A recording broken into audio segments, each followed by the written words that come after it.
sebagai konselor. Halo, perkenalkan saya Junarti Dewi berperan sebagai konsuli pertama. Halo, nama saya Evi Rosdiana Limba dan saya di sini berperan sebagai konseli kedua.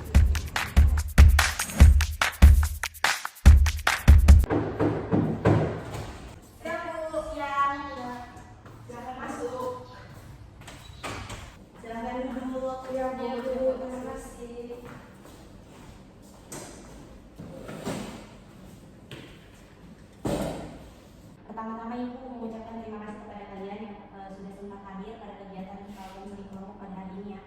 Sebelum kita mungkin memasuki tahap konseling, ada baiknya kita berdoa dulu. Jadi siapa yang mungkin sekiranya bisa memimpin doa hari ini? Saya. Baiklah, sebelum kita mulai kegiatan kita akan berdoa menurut agama dan kepercayaan kita masing-masing. Berdoa dulu. Berdoa selesai. Oke, sebelumnya apakah kalian sudah saling kenal? Sebelum kalian memperkenalkan diri kalian, ada baiknya dulu ya yang memperkenalkan diri. Jadi nama Ibu Nabila Nurafat, bisa dipanggil Ibu Nabila. Di sini Ibu guru BK yang baru dan pertama kalinya melakukan proses konseling ini. Ibu di sini guru BK untuk kelas berapa?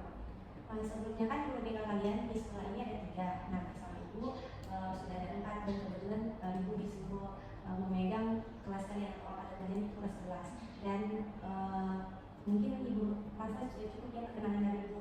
Jadi dari kalian silakan memperkenalkan diri dari kamu. Perkenalkan, nama saya Evi Rosdiana dari kelas 11 IPA 1. Perkenalkan saya Junarti Dewi dari kelas 11 IPS 4. Oke, sebelumnya apakah kalian pernah melakukan konseling kelompok atau sudah ada yang tahu tentang apa itu konseling kelompok? Sudah. Sudah, mungkin sudah. Konseling kelompok itu membahas tentang permasalahan yang ada di dalam kelompok itu. Sebelum pertanyaan kalian lebih jauh lagi, jadi Ibu akan menjelaskan apa itu konseling kelompok. Tapi dari yang Junarti paparkan itu sudah benar. Tapi mungkin Ibu akan menambahkan jadi konseling kelompok itu yaitu di mana di dalam proses konseling kelompok itu membahas bermacam-macam masalah, salah satunya kesulitan belajar, membolos, merokok, tawuran dan lain-lain. Keuntungan atau tujuan dari kita melakukan konseling kelompok ini untuk biar kalian sebagai anggota kelompok saling bersosialisasi dan saling percaya. Dan kenapa kita perlu melakukan proses konseling ini untuk agar kalian bisa belajar bersosialisasi, saling percaya satu sama lain dan menambah pengetahuan serta wawasan dari pendapat kalian masing-masing. Apakah kalian mengerti? Mengerti Bu. Bagus. Ada lagi di dalam proses konseling kelompok itu ada beberapa asas. Nah, salah satunya ada asas kerahasiaan, di mana di dalam proses konseling ini kita harus menjaga kerahasiaan di dalam proses konseling ini. Jadi kalian diharapkan untuk menjaga kerahasiaan atau permasalahan-permasalahan yang teman kalian ceritakan di dalam konseling ini untuk tidak bocor atau diketahui oleh orang-orang di luar sana. Terus yang kedua ada asas keterbukaan, di mana kalian diminta untuk saling terbuka untuk menceritakan permasalahan-permasalahan yang kalian alami agar tidak ada minus komunikasi antara kalian ataupun Ibu. Seperti itu, Pak. Kalian mengerti? Mengerti Bu. Sampai di sini ada yang ingin kalian tanyakan? Bu, jadi nanti di sini kita menyampaikan permasalahan kita masing-masing ya? Iya, benar sekali, permasalahan kalian lah yang akan kita bahas di dalam konseling kelompok ini. Oleh karena itu, kalian diharapkan untuk benar-benar bisa menjaga kerahasiaan mengenai apa-apa yang akan dibicarakan terkait permasalahan yang kalian alami. Bisa dipahami? Bisa Bu. Berdasarkan dari tujuan yang ingin kita capai dalam proses konseling hari ini, mungkin kita akan memerlukan beberapa pertemuan ya. Yang satu kali pertemuannya mungkin sekitar 10 menit. Tapi sangat tergantung kepada kalian. Kalau kalian bisa menceritakan informasi yang kalian atau permasalahan yang kalian alami dengan terbuka, dengan jujur, mungkin akan mempercepat proses konseling. Tapi jika kalian pasif atau tidak aktif di dalam proses konseling ini, mungkin akan menghambat proses konseling ini ke depannya. Seperti itu. Apakah kalian sepakat dengan hal ini? Iya Bu, kami sepakat waktu ini. Ya bagus semua. Ibu harapkan setelah ini kalian bisa semangat, fokus, tetap konsisten dan konsentrasi secara aktif serta terbuka mengikuti kegiatan ini ya. Kalau begitu, tadi kan Ibu sudah menjelaskan mengenai konseling kelompok. Jadi apakah kalian sudah siap melakukan kegiatan kita yang selanjutnya? Siap, siap. Baiklah, kalau begitu kita akan memasuki kegiatan di mana masing-masing dari kalian menyampaikan permasalahan yang sedang kalian alami saat ini. Dan nanti akan Ibu sepakati masalah siapa yang terlebih dahulu kita bahas. Yang mana permasalahan itu benar-benar harus diselesaikan secara segera dan mendesak. Bisa dimulai? Bisa. Kalau begitu, siapa yang mau menyampaikan permasalahannya terlebih dahulu?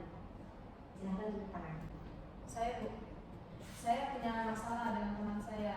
Jadi saya sudah tidak duduk sapa dunia. Oh baik, jadi punya permasalahan kepada temannya. Kalau Junarti?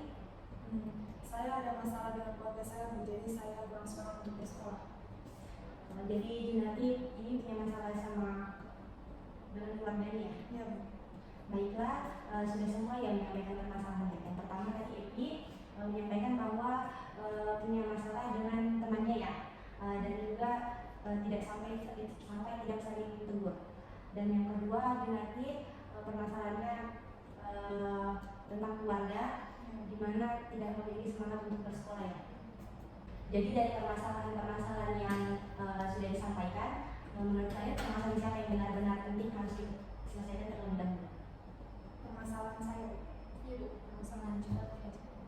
Oh baik, dari Junarti dan Niki ini masalahnya dibahas saat ini. Namun kali ini kita harus membahas satu permasalahan dulu ya. Saya setuju Bu. Mungkin masalah juga kita lebih dahulu. Baik, kita di sini saat akan membahas permasalahan sesuai kesepakatan ya. Dan teman-teman setuju apabila kita membahas permasalahan Junarti. Tapi kepada Evi tenang aja, permasalahan ini bisa dibahas pada pertemuan kita selanjutnya. Bagaimana Junarti dan Evi setuju? Setuju. Baiklah, kalau begitu kita akan membahas permasalahan yang dialami oleh Junarti, yang dimana sudah dinyatakan sebelumnya bahwa dia memiliki permasalahan dengan keluarganya. Sekarang kembali kepada Junarti, bisa diceritakan bagaimana permasalahannya kepada kita? Iya, Bu. Jadi begini, Bu. Orang tua saya itu selalu bertengkar di rumah, dan itu sudah terjadi sejak saya SMP. Ayah saya dituduh berselingkuh, dan hal itu yang membuat mereka selalu bertengkar. Saya setuju sampai pada waktu itu mereka akan bercerai. Saya tidak tahu persis bagaimana, tapi sebenarnya masalah itu sudah biasa terjadi. Yang saya tahu dan saya selalu menyaksikan, saya merasa mereka selalu egois memikirkan urusan sampai mereka sendiri, padahal mereka punya anak yang seharusnya diurus dan dididik dengan baik. Saya juga tidak tahu harus bagaimana dan benar-benar merasa untuk apa saya hidup dan sekolah, berpikir keras seperti saat ini apabila saya akan kehilangan mereka. Ya Junarti, Ibu mengerti dan Ibu paham sekali apa yang dirasakan Junarti. Karena permasalahan Junarti adalah permasalahan keluarga. Junarti bersedih. Apakah Evi ada yang ingin ditanyakan atau memberikan pendapat? Apakah yang juga dilakukan saat melihat orang tua bertengkar? Yang saya lakukan ada lagi yang saya menangis di dalam kamar. Bahkan saya tidak tahu melakukan hal apapun dan saya hanya diam dan menangis di dalam kamar. Lalu apakah Junarti pernah mencoba mencari tahu alasan orang tuanya bertengkar? Yang saya ingat pertama kali itu karena ayah saya dituduh berselingkuh, tetapi ternyata seiring berjalannya waktu bahwa apa yang dituduh itu tidak benar. Lalu bertengkar lagi dan lagi. Pada saat bertengkar itu masalah yang pernah menjadi perdebatan itu dibahas lagi. Terkadang masalah keuangan juga menjadi masalah mereka menjadi bertengkar. Ya, tadi sudah jelas bahwa permasalahan ini terjadi karena adanya kesalahpahaman, kemudian uang, dan selalu membahas permasalahan yang sudah berlalu ya. Lalu apakah Junarti pernah mencoba untuk mengingatkan mereka? Sudah Bu, tapi tetap saja mereka selalu seperti itu sampai rasanya saya mati saja kalau saya terus berhadapan dengan orang-orang seperti mereka. Baik, kalau begitu apakah ini ada solusi atau jalan terbaik untuk bisa Junarti lakukan supaya hubungan orang tuanya bisa membaik dan tidak mengganggu sekolahnya? Menurut saya dengan berbicara secara baik-baik kepada orang tua Junarti tentang apa yang Junarti rasakan apabila mereka selalu bertengkar, dan kalau menurut saya ada baiknya lebih sering berkumpul dengan keluarga walaupun hanya sekedar menonton TV atau berbincang-bincang, karena hal itu bisa lebih menghangatkan suasana dalam keluarga. Ya, itu tadi solusi yang sudah diberikan oleh Epi cukup bagus ya. Apakah saran yang diberikan oleh Epi tadi sudah pernah dilakukan atau bisa dilakukan nantinya? Iya Bu, memang saya belum pernah mencoba saran-saran dari teman saya. Yang saya lakukan hanya diam dan marah terhadap diri sendiri. Apabila mereka bertengkar, mungkin saya bisa mencoba saran-saran yang sudah diberikan oleh Epi.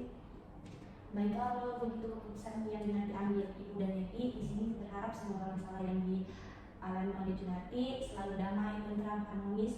Jadi Junarti tidak perlu lagi malas ataupun tidak bersemangat ke sekolah ya. Iya Bu, saya berterima kasih untuk Ibu dan Epi yang sudah mau membantu menyelesaikan permasalahan saya. Oke, baik. Jadi tadi sudah kita bahas permasalahan Junarti yang mana hubungan keluarganya ini tidak baik, dan tadi sudah kita temukan penyebabnya, yaitu karena ada kesalahpahaman masalah keuangan, selalu mengungkit permasalahan yang lalu, dan Junarti sudah bisa mengambil keputusan apa yang dilakukan dari beberapa saran dari Epi ya. Dan kalau menurut Ibu, itulah namanya kehidupan. Suatu keluarga pasti di dalamnya terdapat berbagai masalah, namun tergantung bagaimana kita menyikapi masalah tersebut. Jangan sampai masalah yang datang itu dapat menyebabkan terpecahnya dalam suatu hubungan keluarga ya. Dan Ibu berharap apabila di antara kalian yang memiliki masalah seperti yang dialami oleh Junarti, kalian mampu mengatasi atau tidak mampu bersikap bagaimana menyelesaikan permasalahan yang ada. Ibu rasa kegiatan counseling kelompok kita pada hari ini kita cukupkan. Namun sebelum Ibu tutup, Ibu ingin tahu bagaimana perasaan kalian atau apa yang kalian dapatkan dari kegiatan counseling kelompok kita hari ini. Ayo, siapa yang mau menyampaikan terlebih dahulu? Kalau saya merasa konseling kelompok ini penting karena apabila kita memiliki masalah yang menurut kita itu berat, kita jadi bisa berpikir terbuka untuk kemungkinan-kemungkinan yang bisa kita lakukan untuk menyelesaikan masalah dengan saran-saran yang diberikan oleh teman yang sebelumnya, tidak terpikir oleh kita Ibu. Iya Bu, saya setuju dengan Epi, dan saya juga bisa percaya diri mengatakan apa yang ingin saya katakan untuk menyelesaikan permasalahan. Wah, bagus sekali Ibu Epi dan Junarti. Kalau begitu, kegiatan kita cukup sekian ya. Sebelumnya kita berdoa terlebih dahulu untuk menutup kegiatan hari ini. Berdoa menurut agama dan kepercayaan kita masing-masing. Berdoa dulu. Berdoa selesai. Baik, Ibu ucapkan terima kasih dan Ibu mohon maaf apabila Ibu ada kesalahan yang tidak disengaja maupun yang disengaja. Akhir kata Ibu ucapkan wassalamualaikum warahmatullahi wabarakatuh. Waalaikumsalam warahmatullahi wabarakatuh. Terima kasih Ibu. Pulang Bu. Ya.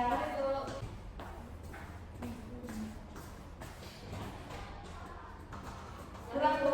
Ya, hati-hati ya. Permisi Bu, selamat siang. Iya, silahkan masuk. Ya, Bu.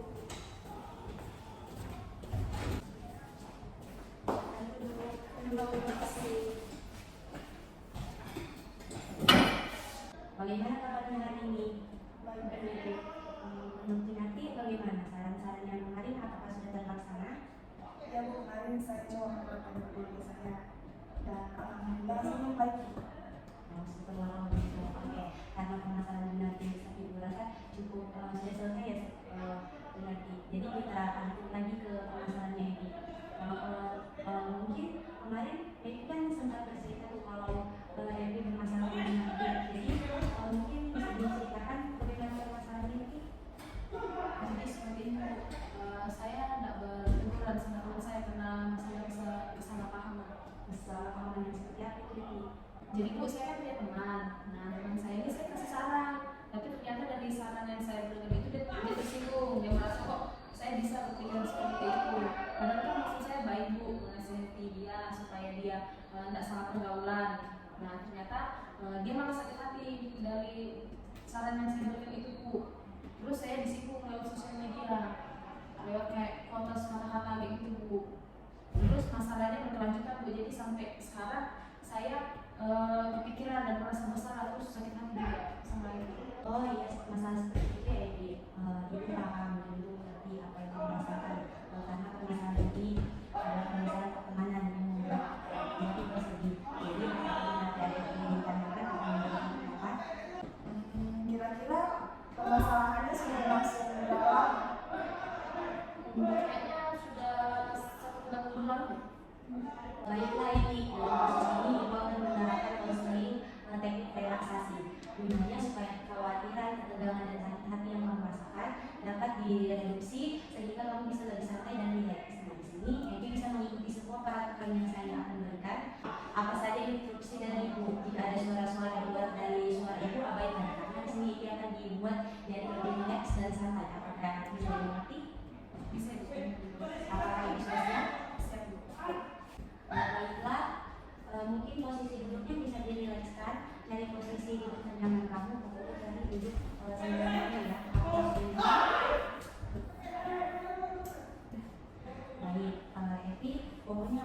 harus mendengarkan dari itu ya. Dan di sini Ibu akan menggunakan instrumen musik yang akan membantu kamu untuk merilekskan pikiran kamu.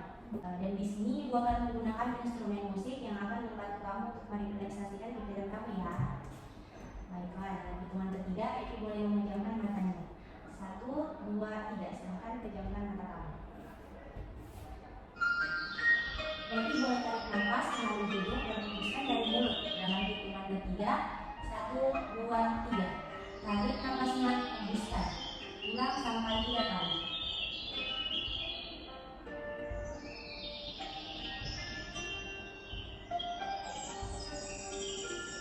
Jika sudah merasa lebih tenang, dalam hitungan ketiga, Evi boleh buka matanya secara perlahan. 1, 2, 3. Oke, boleh kembali ke posisi awal seperti tadi. Baiklah, apakah kamu merasa lebih tenang sekarang setelah proses relaksasi ini? Juga untuk saya jadi sedikit lebih rileks dan tenang. Baiklah Evi, jadi dari kesimpulan selama kita proses konseling ini dengan Evi, mungkin ini adalah tahap terakhir dari proses konseling kita. Mungkin Ibu sangat mengerti jika permasalahan ini mungkin cukup sulit yang diterima karena teman sahabat yang sudah lama ketika Evi memberikan saran ternyata omongannya tidak bisa diterima dengan tenang Evi itu, dan dia menganggap bahwa Evi tidak boleh menunjukkan persepsi atau pendapat Evi tentang dia, dan dia menyalahkan dan menjadi kesalahpahaman untuk kalian berdua. Baik Ibu, terima kasih banyak untuk semua masukan dan saran dari Ibu. Kamu harus yakin dan sama diri sendiri ya, nanti kita tuh pasti bisa melewati itu semua. Tetap semangat ya. Ya Bu. Baiklah, Ibu dan Junati, sepertinya peraturan yang sudah disampaikan sebelum kita memulai konseling, bahwa kita akan melakukan pertemuan ya, karena ini sudah kedua kali kita melakukan pertemuan. Mungkin Ibu rasa cukup sampai di sini ya. Mungkin sebelum Ibu akhiri pertemuan dari proses konseling ini, Ibu minta kepada kalian untuk evaluasi atau kesimpulan dari pertemuan awal dan pertemuan tadi. Mungkin dimulai dari Junati. Baik Bu, jadi kemarin setelah pulang dari sini, saya mencoba saran dan masukan dari Evi. Saya mencoba untuk membangun komunikasi dengan orang tua saya, membicarakan kalau memang ada masalah, sebaiknya langsung diselesaikan dengan kepala dingin dan tidak harus berkelahi menggunakan suara yang nyaring. Dan saya juga membicarakan kepada orang tua saya kalau ada masalah, jangan masalah yang lalu yang tidak benar jangan diulang lagi untuk saat ini. Begitu. Ya, kalau Evi Setelah melakukan relaksasi tadi Bu, sekarang keadaan saya jadi lebih rileks dan tenang. Dan untuk kedepannya saya akan terus berusaha untuk selalu yakin terhadap apa yang saya lakukan selagi hal itu masih positif, akan saya lakukan untuk kebaikan orang lain. Cukup bagus ya dari evaluasi dan kesimpulan kalian dalam proses konseling ini. Ibu rasa sudah cukup sampai di sini ya proses kita. Terima kasih sudah berkesempatan hadir untuk kegiatan konseling kita. Semoga apa yang kita dapatkan dari proses konseling ini bermanfaat dan bisa menjadi pembelajaran di kehidupan selanjutnya. Ya Bu, kami juga mengucapkan terima kasih sama Ibu atas kesediaan waktunya untuk melayani kami. Terima kasih Bu. Oke, sama-sama ya anak-anak. Mungkin Ibu tutup konseling hari ini. Wassalamualaikum warahmatullahi wabarakatuh. Terima kasih Bu.